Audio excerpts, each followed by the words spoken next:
but then there's an expression that I'm allowed to have by creating. And that's one of the biggest powers that we can do today in this crazy world, is create. And you know, that's where I say permaculture saved my life, because it gives you that directive to act. And that act is, you know, get your garden in order, sort your water system out, you know, and that increases the quality of life, like you guys are doing, starting with people's food system.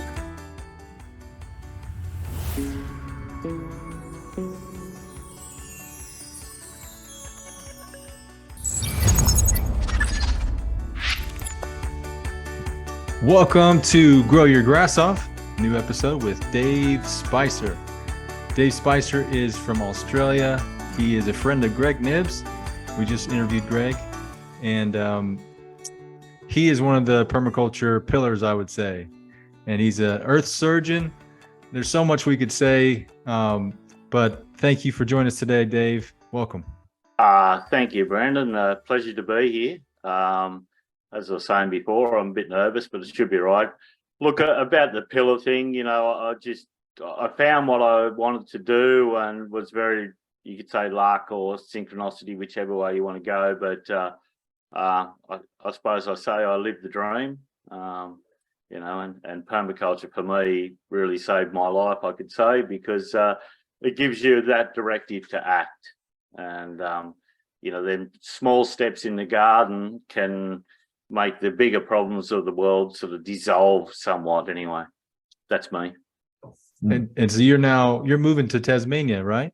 Yeah, we've got our house on the market, hoping to sell shortly and buy a bigger block of land and start again. As I say, I've got a big passion for building. I was quite lucky in some respects. Of before I come to permaculture, I worked in many different industries, and building was one of them. You know, and even before I come across permaculture, we were building houses that face the road, and you know, you're inside in winter and there's no sun, and I just knew they were cruel. So, you know, building a real house, as I say. But my mother always scratches her head when I say that, because she considers our houses real, but really they're a glorified tent. And to build a house that functions and nurtures as well is pretty exciting. So that's our big step. Yeah, we're nervous, but at the same time excited, and also looking at documenting it and opening it up to education. So because people need to build these skills. It's because I have had that really unusual background of, like I said, I worked in building, but I've done fencing, I've done forestry work, I worked in earthworks, bit of steel fabrication, irrigation and plumbing and stuff like that. So you know, I've got this quite a good foundation as a skill set. And what I've found is when people move to bigger projects, often rural or homesteading style, they need to really skill up in basic building, irrigation, plumbing, fencing, and hand tools. But if you've got them, then you can you've always got to fence animals in or out. You know, you can use it for structures, for gardens, basic buildings. You know, you're throwing up, you know, whether it's pergola, it doesn't have to be something that you live in, but some sort of frame or shed for tools or whatever. So these are the sort of real foundational skills that I believe are really important. And I've sort of come up with a term called rural skills for powering down. So, but yeah, just keeping things practical and empowering people, because they're not complex. And once you've been shown, you know, it's empowering to know that you can do it. You don't want to call a plumber out to change a tap washer, but most people do, you know. And often in projects, when you're way out there, you can't anyway. So yeah, learning that innovation is a big one as well, I think.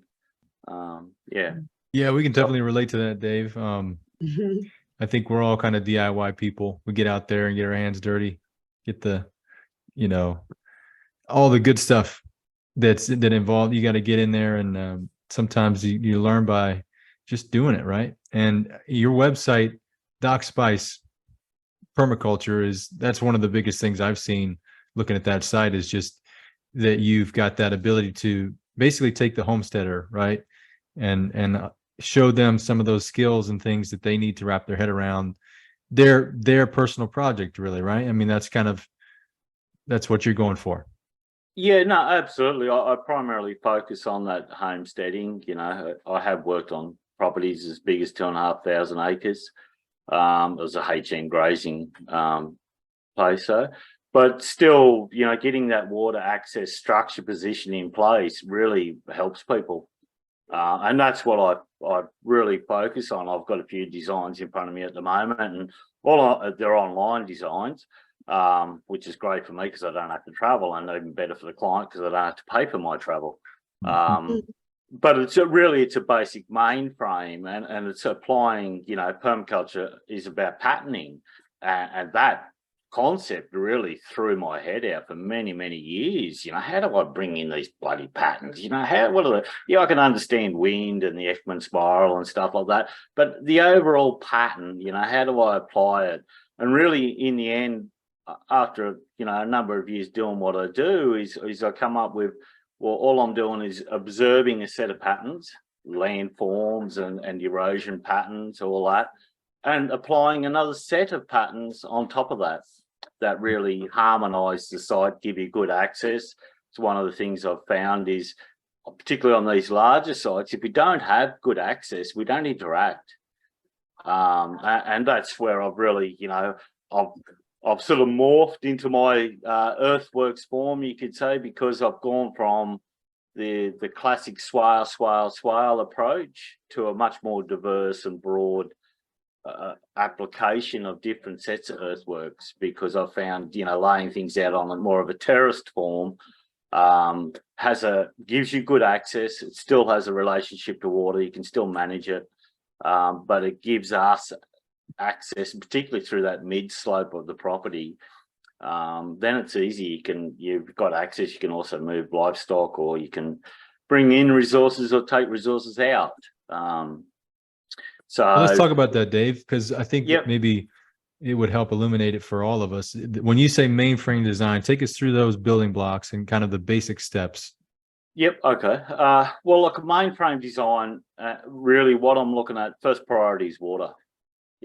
What's the water situation? At times you have too much water, so you've got to look at some form of drainage, but in a passive way. Often a lot of sites I'm working on, particularly in Australia, we've got an average of 2 inches of topsoil, and we're pretty degraded landscape, you could say. So, and people often don't buy the best properties, so we're trying to work out, aspect is a big killer in temperate climates, not getting the right aspect. So looking at the broad site, what I do is I look at how the water's moving. I look at what water demand is of the site. What do they need? Are they running livestock? Are they doing a market garden, etc., etc.? Then you can work out your volumes of water required. In Australia, we primarily go for dams, or ponds in the landscape up high, so then we can gravity feed back down.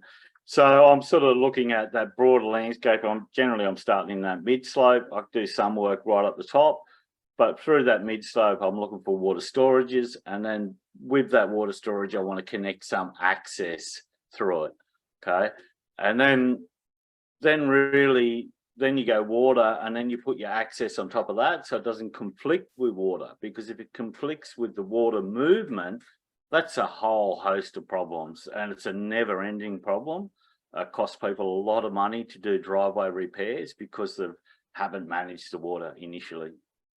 So once we've got the access worked out, well, then we can start looking at placing structures. Now, structures doesn't have to be a house per se. It could be a shed, it could be a fence, it could be, water system, infrastructure that ties into it, because everything's a layer that comes on top of each other. You go your water and structures, the water access and structure position or structures, then these are the layers. And then what I find is I don't really get carried away with zones, because they're an evolutionary process. Yeah, we can start a zone 1 garden here and a zone 2 stretch out, but they're always evolving, I've found. And as the clients develop skills, new interests, they sort of push off into their own realms. I think the aim of the designer is really just to paint a vision, and then the reality comes in, you know, financial reality, soils, water management, and all them. You got to, I say, design to reality, because yeah, it's easy to draw pretty pictures, you know, and present a design, but how achievable is it? And that's really what I focus on with the mainframe design. It's just giving people that water access structure position. Yes, tree systems for cold winds or hot winds, or, you know, the summer sun, no tree systems to let the winter sun in, but just setting that basic pattern up, because once they've got that, then they can fill in them edges. They can go, oh, okay, well, I've got a section of zone 3, I'm going to graze that, or I'm going to put out, you know, agroforestry through there, or, you know, I want to, my zone 2, I'm going to extend it out and go into more of a market garden scale. So with market gardens, you know, access is critical to move resources in and out. So really, I let the site dictate what sort of pattern I'm having. I had a meeting last night with a client, and in South Australia, and, you know, they bought the block, they don't know much, they want to build on top of the hill. And I said, well, why would you want to do that? You know, you've got no soil, you've got, you know, everything's running away from you, you've got to pull water up, you've got a beautiful valley that faces north, which is your south. But, you know, you've got the perfect climate in location. You can place a dam so you can look upon a water body. You get the effects of the water body, of that mass in your climate, which helps that sort of small water cycle and regulate temperatures. The value of having water in your landscape. I see this as a big psychological and emotional, spiritual thing, of trying to place water in the landscape near people's houses. We all want to live on the beach or next to water, so let's create it. You know, and like the view, let's create it. You know, I look out onto a main road, but I'll put a dam down there so I can look out the window, and I've got a shag and cranes, you know, frogs, dragonflies, and I've got another little dam at the back. So I've created my view. You know, I've put tree systems around the house, for noise and shade and shelter, but also, and then fruit trees, but within that there is views, and particularly of the water. So yeah, look, I was always good on a shovel. I've wore a couple of shovels out in my life, and slowly I progressed to an excavator, which I just treat like a shovel. And with what we call a tilt bucket or a tilt head, you get to have your wrist on your arm, basically, so you can really sculpt. And I take pride in what I try to achieve when I do earthworks, is because there's always, most earthworks operators, unfortunately, are very butchering, you could say, because they don't have a connection to soil. What is the value of that topsoil? They don't know why we should respect it. So I can sort of see that. It's frustrating as it is, but we can be extremely sensitive, particularly with excavators, because you can pick stuff up and place it, as opposed to a dozer where you're just pushing it. But you can, with that finished form, I'm always working with heights because I'm working with water, so I'm always surveying out my work. But then there's an expression that I'm allowed to have by creating, and that's one of the biggest powers that we can do today in this crazy world, is create. And you know, that's where I say permaculture saved my life, because it gives you that directive to act, and that act is, you know, get your garden in order, sort your water system out, you know, and that increases the quality of life, like you guys are doing, starting with people's food systems, so they can taste real food. You know, that's power. And yeah, you know, that's my big push with the mainframe, is not to complicate things, not to create it really expensive, because I'd rather see these resources go into the landscape, not just for them, but for all life. Because particularly, you know, I like to say we only got to take one step in the right direction. Nature takes 10. And often that one step for me is plant the rain, you know, and that's a Brad Lancaster saying, that's not mine, but you plant the rain, particularly in marginal landscapes, you watch, well, you don't even have to do anything because you only got to create some form of deposition system. Think of your gutter on your house. You get up to clean your gutter out. Well, it's always got material in there. There's always a deposition happening. And what plants grow out of there? So if we do that across the landscape and then tie in access as well, we set ourselves up for a pretty good life. And we also aid life to build upon itself because we're creating these deposition systems. And if you look at most traditional societies that done agriculture, they terraformed. They shaped the land to retain water and nutrients. No, that's awesome. I love the way you tie it all together, and it's fun to see it from the context too of earthworks, because you know most people think you kind of get in, get out, do your thing, move on to the next step.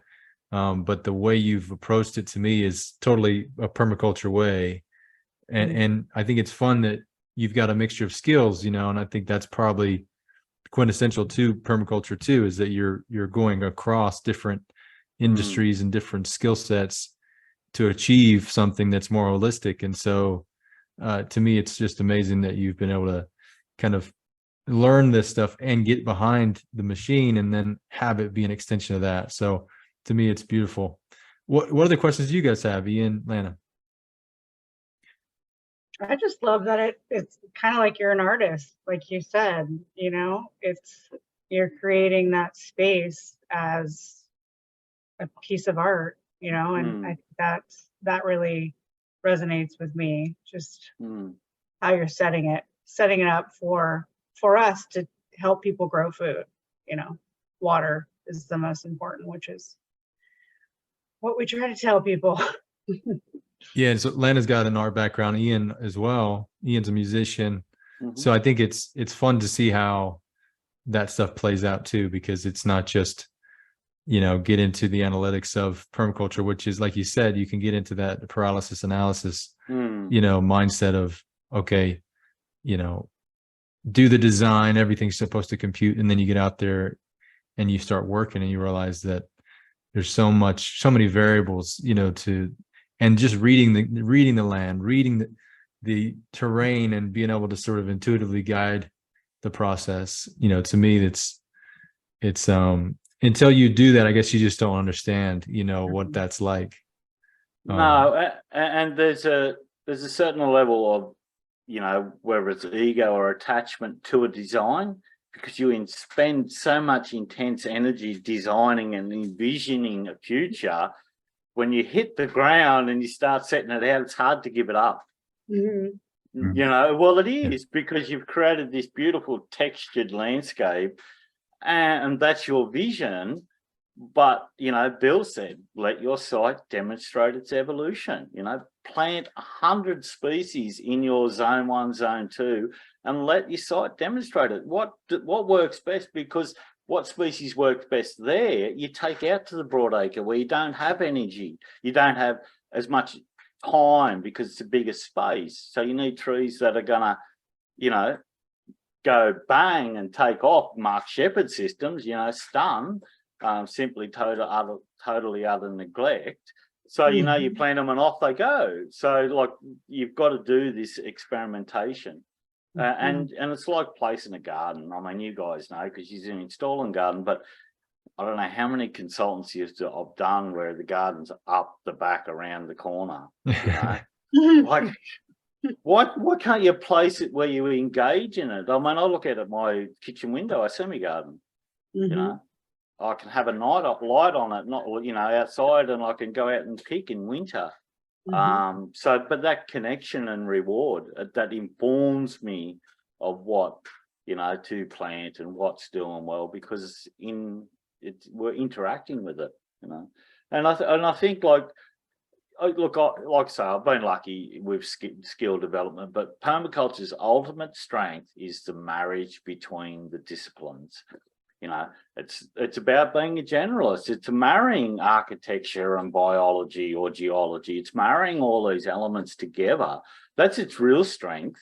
You know, we need to be, yes, I specialised in earthworks, which in the end, I still think I'm learning. I mean, of course I am, but, you know, we're always learning, but I'm just, because I have worked in building and I have worked in fencing and horticulture and forestry, I could just start to tie these design elements together, but also in a practical way. You know, if you take contour, for example, and you start laying out heaps of swales, and then you try to fence that, and you're going to have a post or a big post every bend because you can't get a straight line for your fence. So, you know, that's where the key line comes into it on a larger scale, because the geometry works in a much more practical application.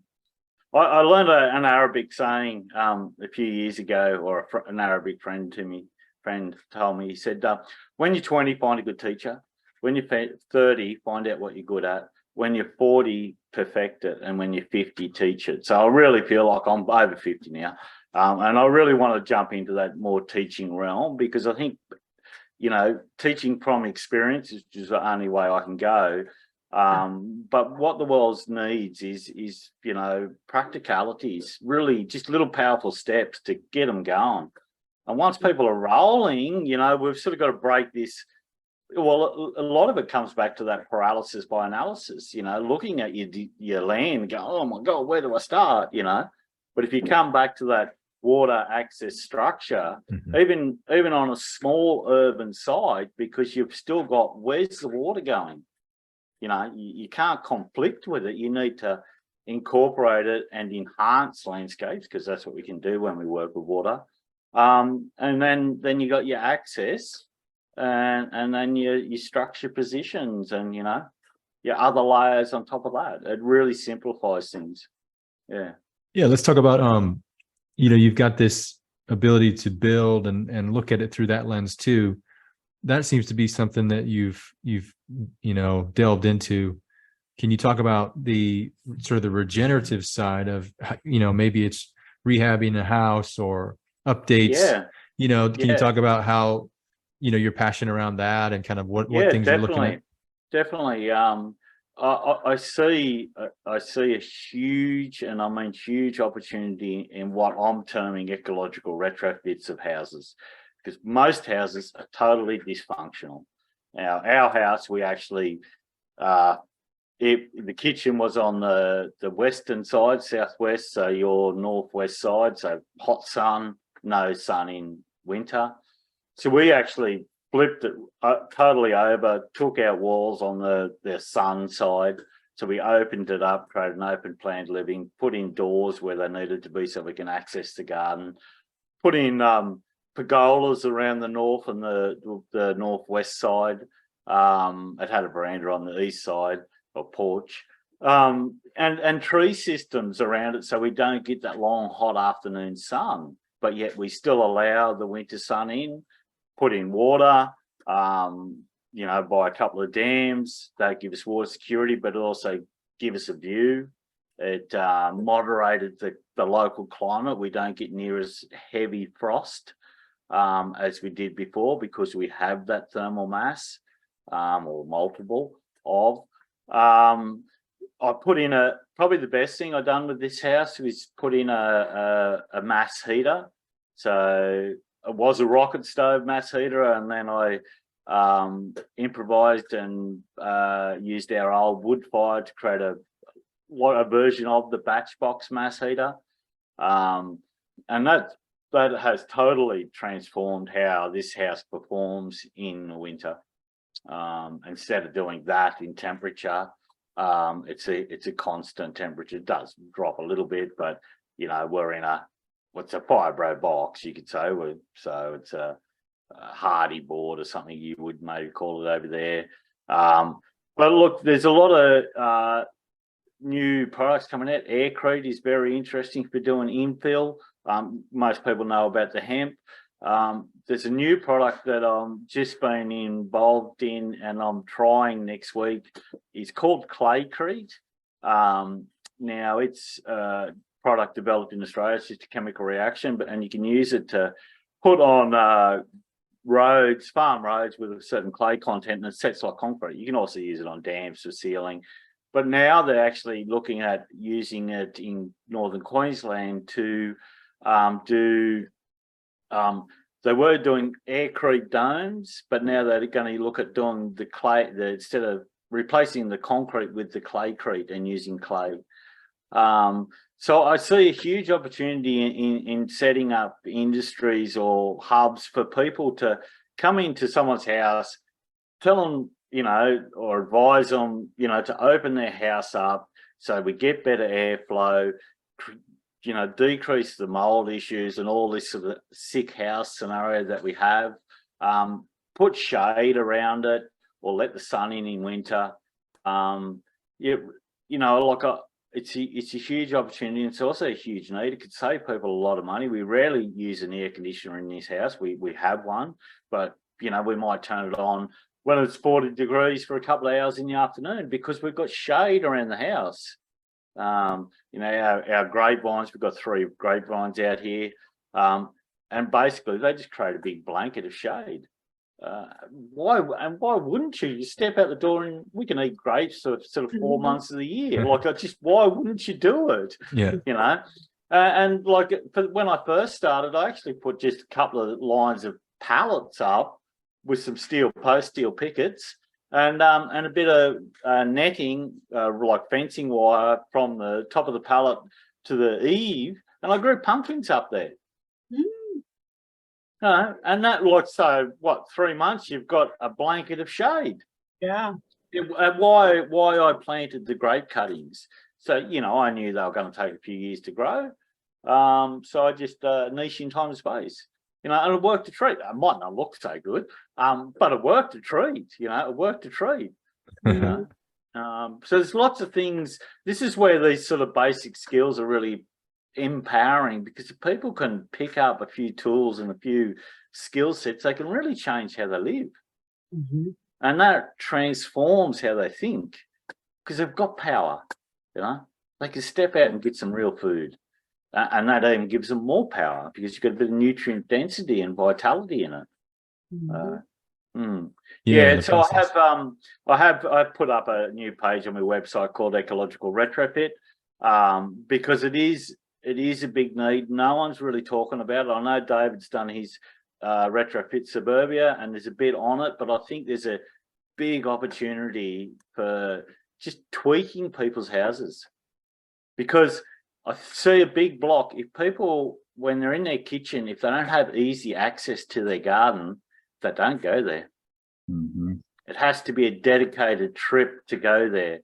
Whereas if you can make that connection, that's instant access, and that's really transformative, because that's one of the big blocks I've seen from the consultancy work I've done, is not having that access, ease of access from your kitchen to the outdoor space, you know. And probably the other layer of this ecological retrofit is creating that outdoor kitchen zone, that space that we can have a garden with next to, you know, ideally a water body, tree systems, productive trees, but an outdoor kitchen and a comfortable space. So you get winter sun, but you're excluded from the hot sun in summer, but somewhere to chill. Because that chill zone really informs us how to behave.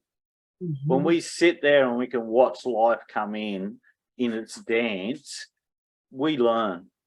And I think, you know, in this crazy world, providing these spaces is really important. Yeah. That's a nice balance. Yeah, totally agree.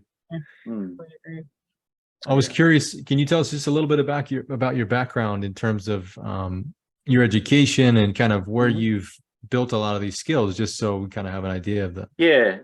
But like I say, prior to taking the permaculture course, I'd done many different jobs, which was great. But then I done a PhD with Bill in 1998 in Tasmania, and I was like, you know, I was captivated. I actually went to university for one day, but and I just realised it wasn't for me. But where I went to university, where I was staying to go to university, the lady was a member of the local permaculture group, and she put on Bill's Global Gardener.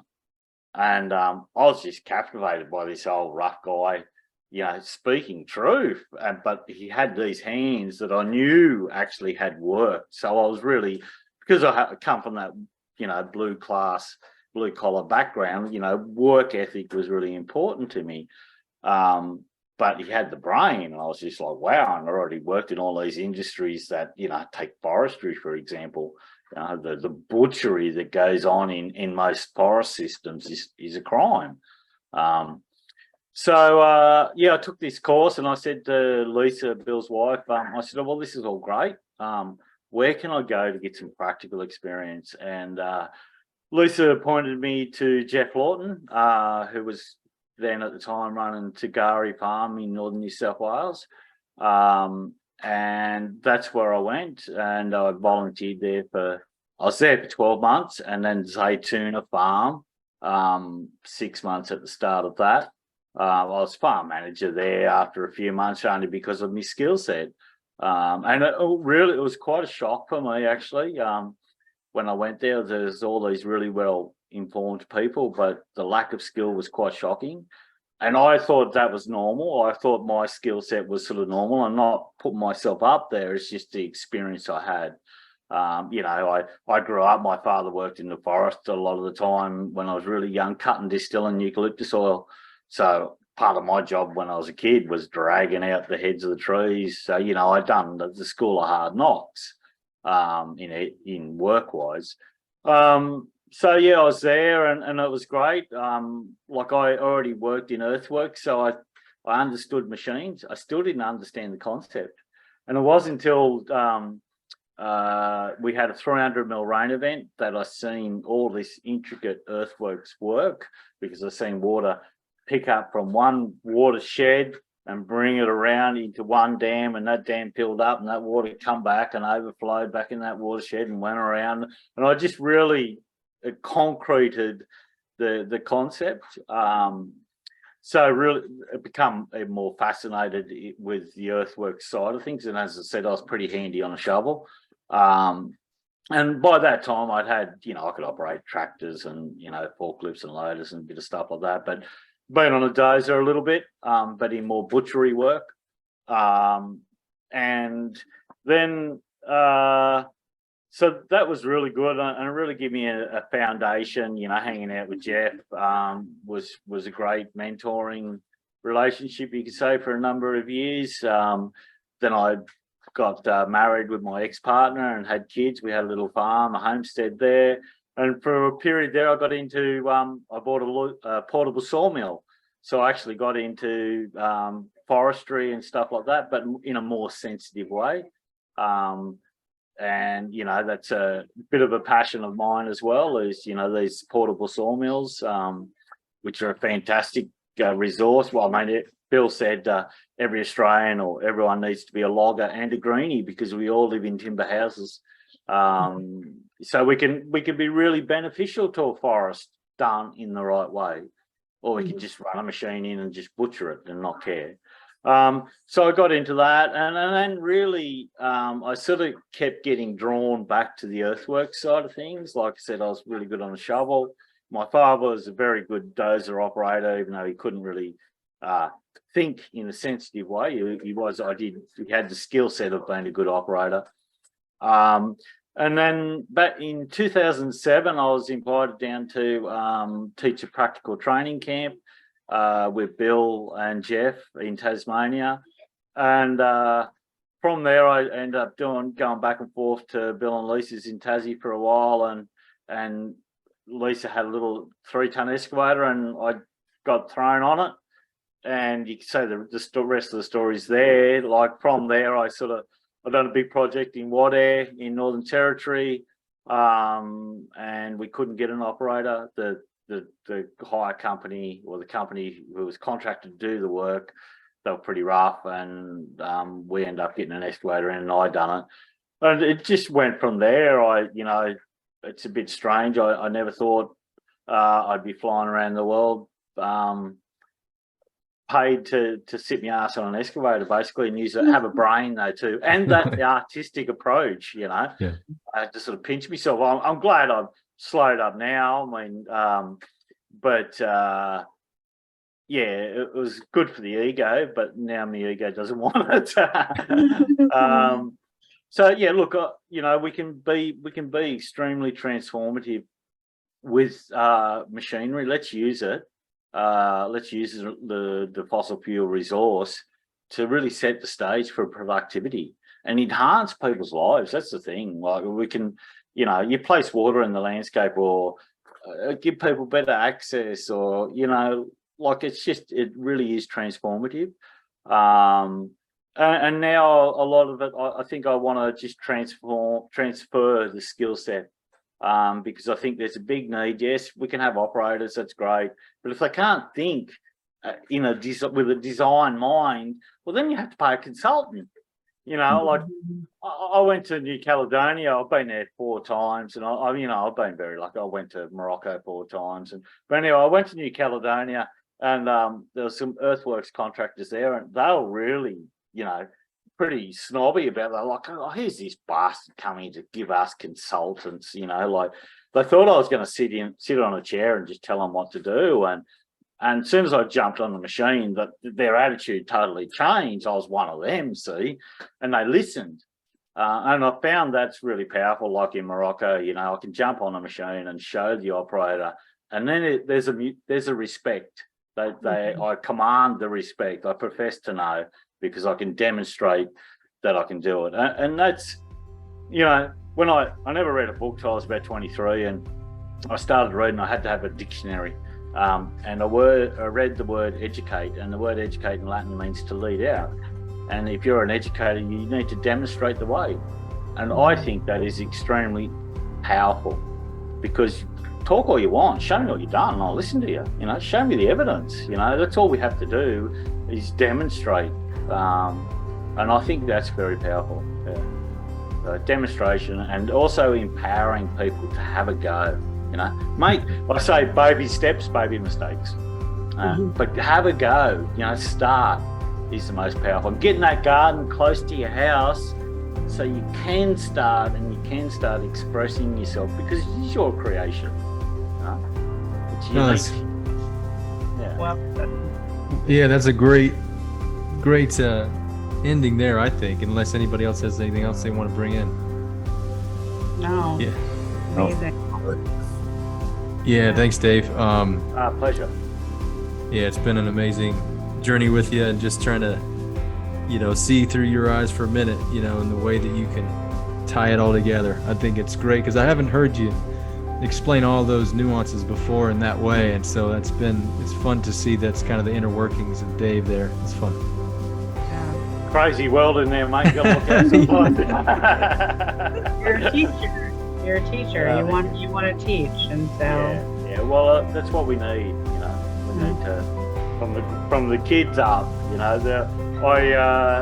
Janet Millington, a very good permaculture teacher, who said that there's this very powerful American Indian saying called wondenrful, which is a bag of life skills that are your birthright. So your elders of your community are obliged to give you these skills so you can live life appropriately. Mm-hmm. That's what's missing, and that's what we got to aim back towards. Yeah. Excellent. Done. Yeah.